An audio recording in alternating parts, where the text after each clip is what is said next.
हजारों हैं, लेकिन आप तो केवल एक हैं।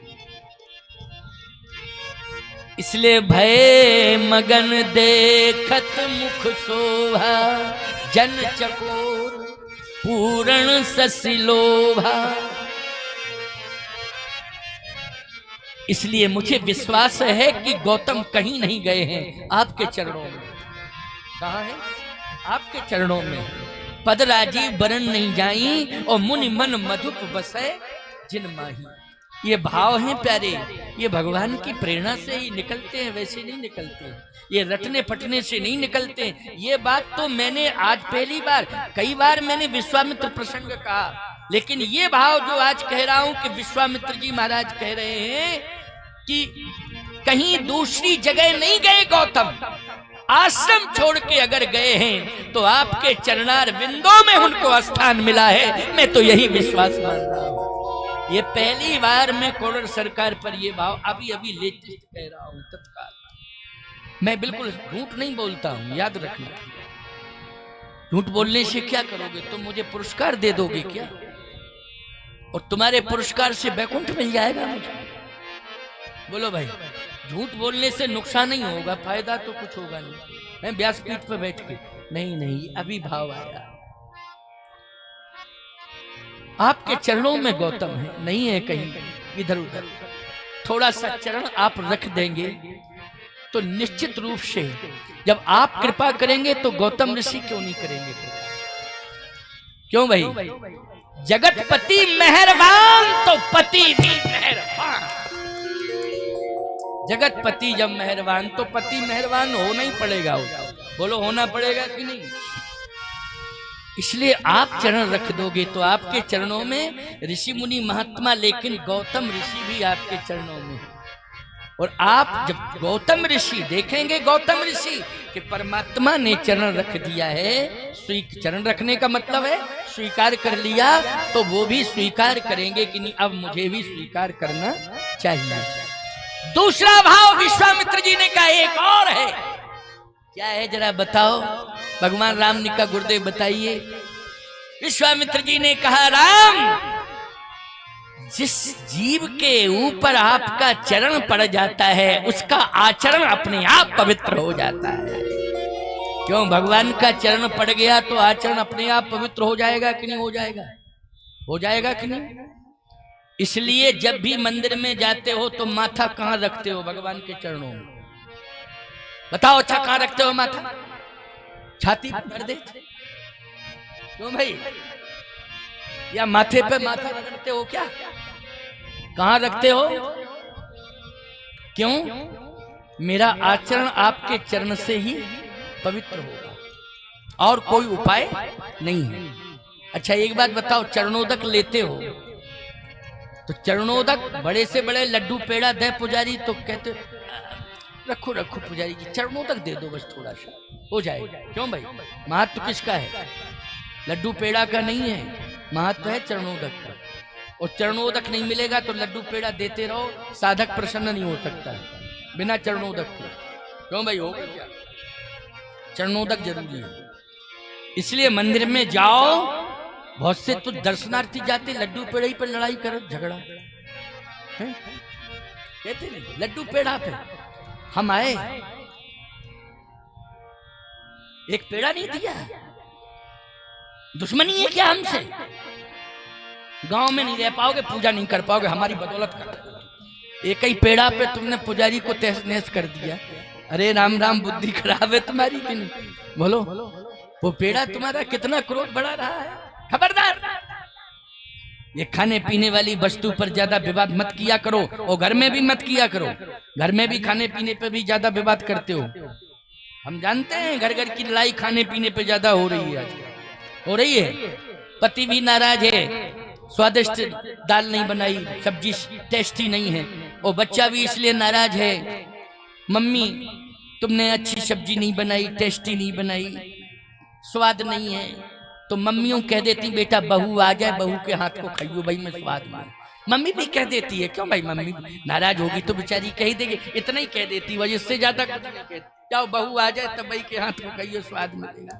मम्मी भी माँ के हाथ जैसा स्वाद याद रखना किसी भी व्यंजन में नहीं है, माँ का हाथ लग जाए जिस व्यंजन में स्वाद बढ़ जाता है।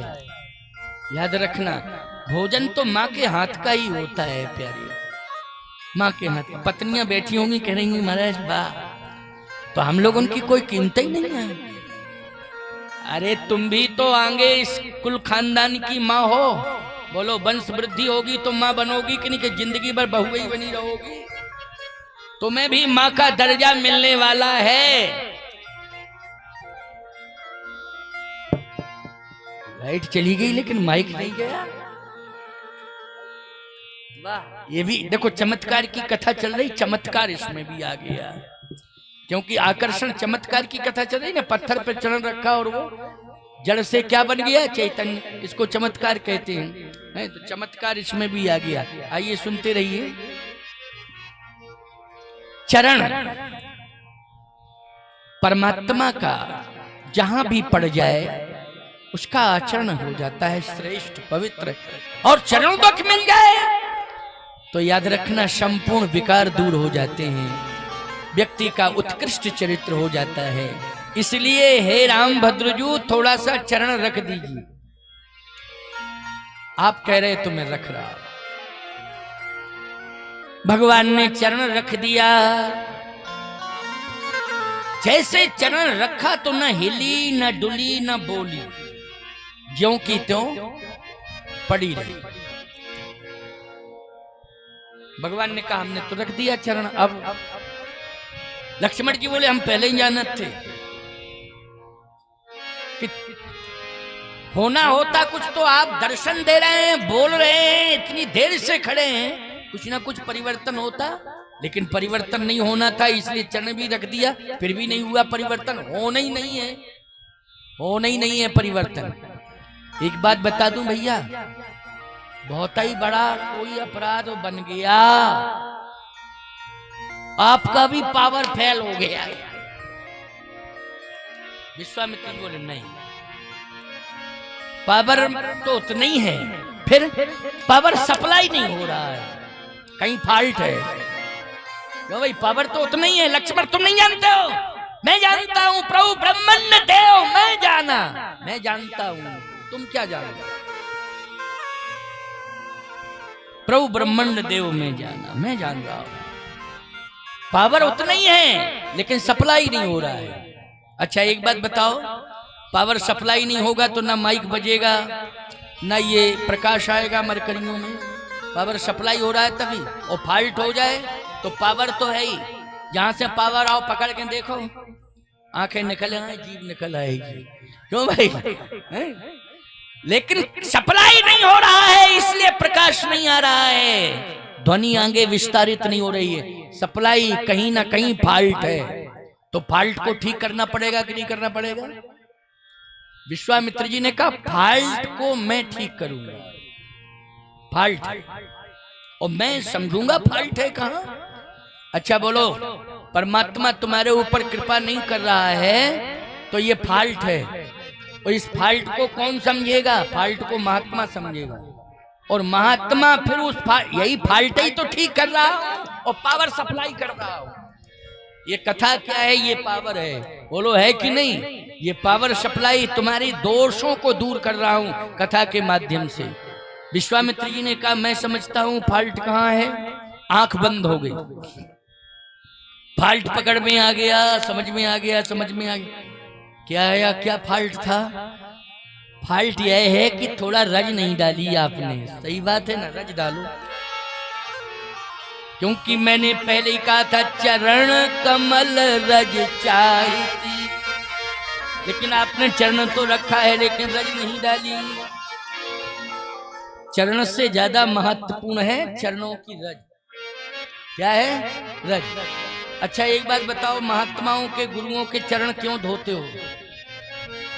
इसलिए धोते हो कि रज आ जाएगी, और बिना धोए रज आ सकता ही है, और बिना चरण धोए तुम रज लो तो महात्मा कोई देगा नहीं। जीभ से चाट हो कोई महात्मा, हट हट हट, तरीका ठीक नहीं।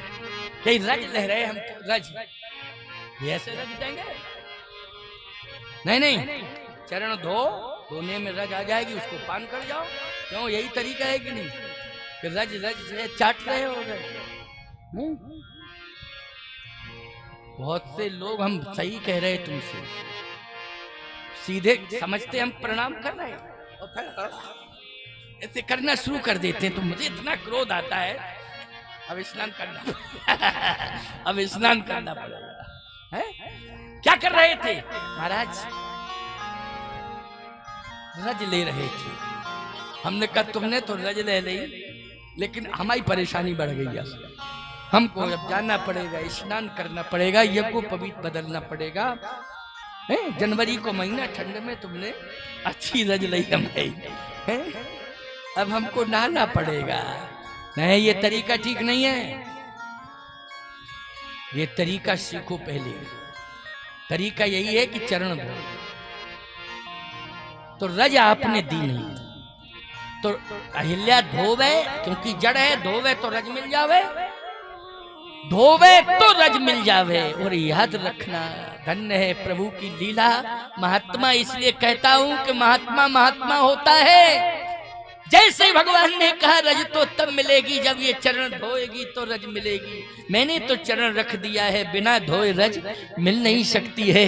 विश्वामित्र जी ने कहा ये जड़ है तो ये चरण धो नहीं सकती है। बस ऐसा चिंतन करते करते विश्वामित्र जी की आंखों से अश्वों की धार निकल पड़ी और वो अहिल्या के ऊपर पड़ी, भगवान के चरणों पर। और जैसे अश्वों की धार भगवान के चरणों पर पड़ी विश्वामित्र के, उसी समय अश्वों की धार ने रज को प्रकट कर दिया है और रज ने प्राण प्रवेश करा दिए हैं। पर सत पद पावन शोक नसावन, प्रकट भई तब कुंज सही प्रकट हो गई। बोलो भाई, महात्मा के बिना सहयोग के क्या रज संभव थी?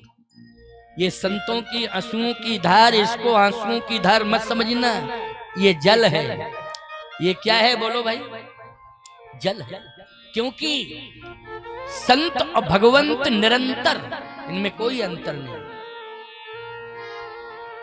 पानी परा तो को हाथ छुओ नहीं, नैनन के जल सो पग धोए। देख सुदामा की दीन दशा, करुणा करके करुणा निधि रोए। पानी परात को हाथ छुओ नहीं, नैनन के जल सो पग धोए। संत के आंसू, भगवंत के आंसू जो है अंतर नहीं होता है। और जैसे विश्वामित्र जी ने आंसू डाले तो याद रखना, ये संत के आंसू गंगा की धार बन गए। और इस दृश्य को देख करके भगवान राम की आंखों में आंसू आ गए, ये सरजू की धार बन गए प्यारे। क्योंकि श्री राम के नेत्रों से सरजू निकली हैं। कहां से निकली हैं सरजू? भगवान के नेत्रों से। और चरण से कौन निकली हैं? गंगा निकली हैं। तो बोलो, गंगा और सरजू का संगम हो गया कि नहीं हो गया? हो गया कि नहीं? गंगा और सरजू का संगम हो गया। पास में कमला नदी है, पास में ही है, मिथिला में है ना कमला नदी, सामने ही कमला नदी है। त्रिवेणी संगम हो गया और प्रकट हो गई। जैसे ही प्रकट हुई, लक्ष्मण जी ने कहा चमत्कार चमत्कार चमत्कार। ये रज से प्रकट क्यों हुई? विश्वामित्र जी ने कहा कि पतन ही रज से हुआ था। पतन रज से? हाँ। एक बात आपको और बताएं, केवल एक ही रज नहीं होती, एक प्रकार की रज नहीं होती है। एक कामरज होती है और एक रामरज होती है। बोलो भाई, पतन कामरज से होता है और उद्धार रामरज से होता है। तो पतन किससे हुआ था?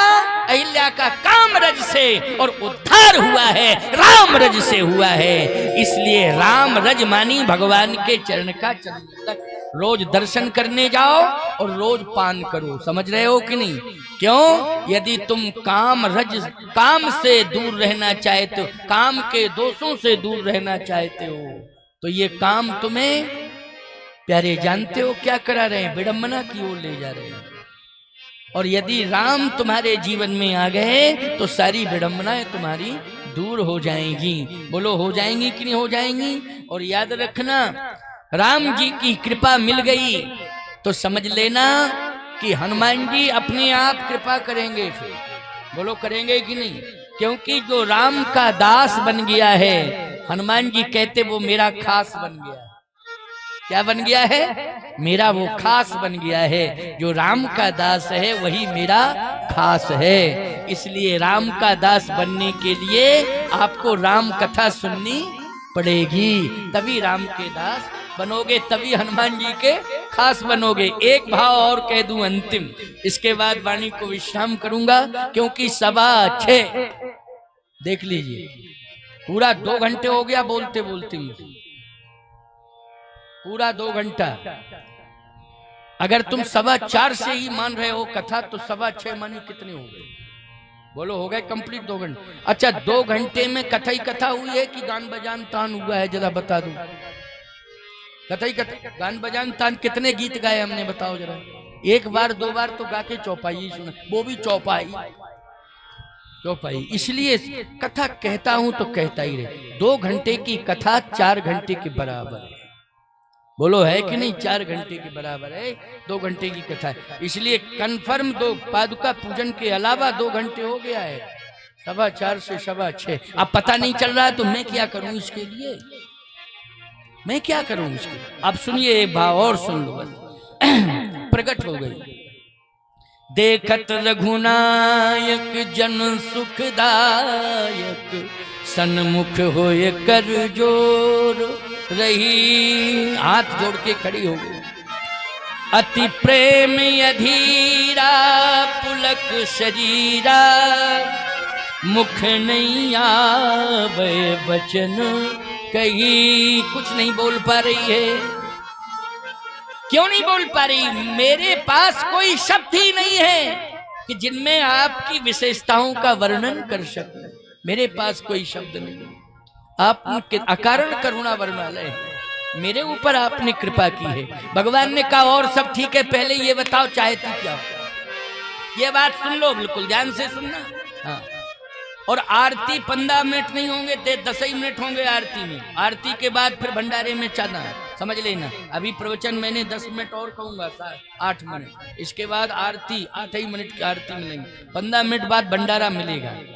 और यदि तुम भंडारा अभी से, तो अभी पत्तल ही नहीं गिरेगी। चले जाओ, मैं कह रहा हूं, बैठ जाओ वहां खेत में, मट्टी के ढेला उठा उठा के खाओ। क्यों मिलेगा जब तक तुम क्योंकि अभी हनुमान जी, ये आरती हनुमान जी स्वयं सम्मिलित होंगे आरती में। कोडर सरकार, तुम नहीं देख पा रहे हो तो गलती तो तुम्हारी है। ये कोडर सरकार स्वयं आरती में सम्मिलित होंगे। भंडारा मिलेगा, आराम से पाना। फिर भगवान ने कहा एक बात बताओ चाहती क्या हो? अहिल्या ने क्या कहा सुन लो माता। अहिल्या ने कहा कि प्रभु वैसे कुछ नहीं चाहिए, लेकिन आप कह ही रहे हो तो मैं बताऊं, जो मांगू सो दोगे आप। जहां पर मेरा पति हो बस मुझे वहीं पहुंचा दो। देखो, जहां पर मेरा पति हो आप कृपा करके वहीं मुझे पहुंचा दो। अब विश्वामित्र जी तो बोले गौतम ऋषि तो आपके चरणों में है, लेकिन साकार स्वरूप देखना चाहते हैं। कौन सा स्वरूप देखना चाहती है? साकार स्वरूप देखना चाहती है अपने पति का। तो भगवान में सामर्थ्य है ये।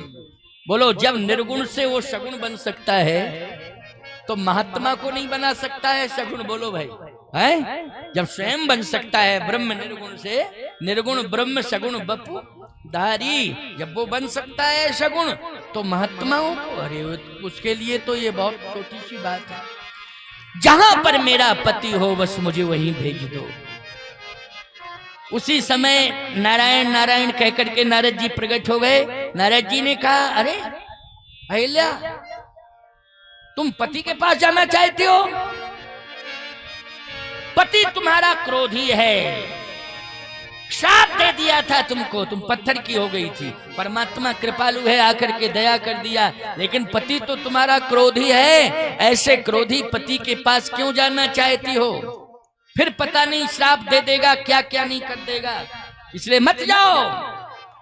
अहिल्या ने कहा नारद जी आपको मैं प्रणाम कर रही हूं, आपका सम्मान कर रही हूं, लेकिन इस प्रकार की बात मत कहना, मेरे पति को क्रोधी कह रहे हो। कौन कहता है कि मेरे पति ने मुझे श्राप दिया है? कहा तभी तो तुम पत्थर की बन गई हो। अहिल्या ने कहा कौन कहता है मैं पत्थर की हूं, मैं तो बोल रही हूं, सामने खड़ी हूं। कहा ये तो परमात्मा की कृपा है। लेकिन नारद जी आपको ये पता नहीं है कि परमात्मा की कृपा कब हुई? जब मेरे पति ने मुझे श्राप दिया तो वो श्राप वरदान बन गया। धन्य है मेरा पति किसने परमात्मा से जोड़ दिया है। इसलिए ऐसे पति के बारे में अगर खिलाफ बयान दोगे नारद जी मैं सुन नहीं सकती हूँ। नारायण नारायण नारद जी साइड में हो गए। समझ रहे हो कि नहीं? भगवान ने कहा देखो इसको कहते हैं पातिव्रत धर्म। बोलो गलती को स्वीकार कर लिया कि नहीं कर लिया? और इस बात का संकल्प लिया कि अब मैं दोबारा गलती दोहराऊंगी नहीं। भगवान ने कहा चिंता मत करो, गई पतिलोक आनंद भरी। अब जैसे जाने लगी तो 1-2 मिनट का भाव और है बड़ा सुंदर। हे प्रभु आप कह रहे हो जाओ और आप भेज सकते हो, लेकिन पति ने अगर मुझे स्वीकार नहीं किया तो आप कोई ऐसी वस्तु दे दें मुझे। भगवान ने कहा कृपा तो कर दी है। कहे नहीं, प्रत्यक्ष रूप से जिसका साकार स्वरूप हो आप दे दीजिए जिससे वो मुझे स्वीकार कर ले, यानी पावर। भगवान ने कहा कि पति अगर स्वीकार करता है तो उसका प्रमाण यही है कि वो सबसे पहले मांग में सिंदूर भरता है, क्यों भाई? तभी स्वीकार करता है। यही परंपरा है ना, सिंदूर। और ये पुनर्जन्म हुआ है, दोबारा दूसरा जन्म हुआ। बोलो हुआ कि नहीं हुआ अहिल्या का? क्योंकि वो तो निष्प्राण हो गई थी, लेकिन प्राण अगर मिले हैं तो वरण करना पड़ेगा कि नहीं? और वरण करना पड़ेगा तो उसमें सिंदूर की परंपरा है कि नहीं? भगवान ने कहा आज रज का रहस्य समझ में आ गया। रज पान भी की जाती है और रज में पीले पीले कण भी होते हैं। कैसे कण होते हैं? पीले पीले कण होते हैं। याद रखना रज में ये कैसा भी धूल हो, लेकिन पैरों से जब लग जाता है तो उसमें हल्की हल्की लालिमा सी आ जाती है। पता नहीं नैसर्गिकता है, ये क्या हो जाता है ये मैं नहीं कह सकता हूँ, लेकिन उसमें हल्की सी लालिमा आ जाती है कहीं ना कहीं। और आप जब चरण धोएंगे और जल पिएंगे तो वो कण रज कण रह जाते हैं कि नहीं रह जाते हैं? बोलो रह जाते हैं नहीं? नीचे अनुभव कर लेना, कभी ना कभी रह जाते हैं, वो तो नियम ही। भगवान ने कहा कि ये है रज, जाओ अहिल्या तुम रज लेकर के ही जाओ, अपने साथ जाओ। क्या लेके जाओ? रज लेके जाओ। अहिल्या ने कहा ठीक। अहिल्या रज लेकर के गई गौतम ऋषि के पास। जैसे पहुंची, और पहुंचाया किसने? मार्ग प्रशस्त किसने किया? रज ने किया। रज ही मार्ग प्रशस्त करती जा रही है और भगवान के पास ले जा रही है। इधर से आओ, इधर आओ, इधर आओ, इधर आओ, इधर आओ। तुम्हें भी भगवान के पास कौन ले जाएगी? बोलो भगवान की रज। रज मानी चरणोदक लेते रहना, गुरुदेव की रज, भगवान की रज, ये लेते रहना। इसलिए उनको हल्के में मत लेना। यही रज क्या करेगी? तुमको भगवान तक ले जाएगी। अहिल्या जी को भगवान की रज कहाँ ले गई? जहां पर पति था गौतम, वहां खड़ा कर दिया। और जैसे ही गौतम ने देखा तो आंखें लाल, आंखें लाल, एकदम क्रोध में भर के बोले किसने भेजा है तुमको यहां? हाथ में रज ली थी। भगवान का दर्शन हो गया गौतम। किसका दर्शन हो गया? भगवान का। और वो भगवान का दर्शन जैसे ही रज में हुआ, गौतम का क्रोध करुणा में बदल गया, आंसू निकलने लगे। वाह प्रभु, इतनी बड़ी कृपा आपने कर दी, प्रत्यक्ष कृपा दिखाई दी। अहिल्या कहती है मुझे स्वीकार कर लो। गौतम ने रोते हुए कहा जिसको भगवान ने स्वीकार कर लिया है उसको कौन स्वीकार नहीं करेगा? जिसको भगवान स्वीकार कर लेता है उसको क्या कोई दुत्कार सकता है? बोलो भाई, नहीं। अहिल्या कहती है मुझे स्वीकार कर लो। बस गौतम ऋषि ने उसी रज को लिया चुटकी में और अहिल्या की मांग में भर दिया, कहा मैं तुम्हें स्वीकार करता हूँ। देखा आपने, यहाँ पर भगवान की कृपा ने अहिल्या और गौतम का मिलन करा दिया। इसको कहते हैं कृपा। समझ में आई बात कि नहीं? अब बज गए 6:30। 2.25 घंटे से ऊपर कथा हो गई। अब कीर्तन कर लो, शेष चर्चा कल करेंगे, ठीक है? शेष चर्चा कल होगी, इसलिए आते रहना, कथा सुनते रहना। 2 बार कीर्तन करो भगवान का, इसके बाद आरती, फिर भंडारा प्रसाद पाना। श्री राम जय राम, जय जय राम। श्री राम जय राम, जय जय राम। श्री राम जय राम, जय जय राम। श्री राम जय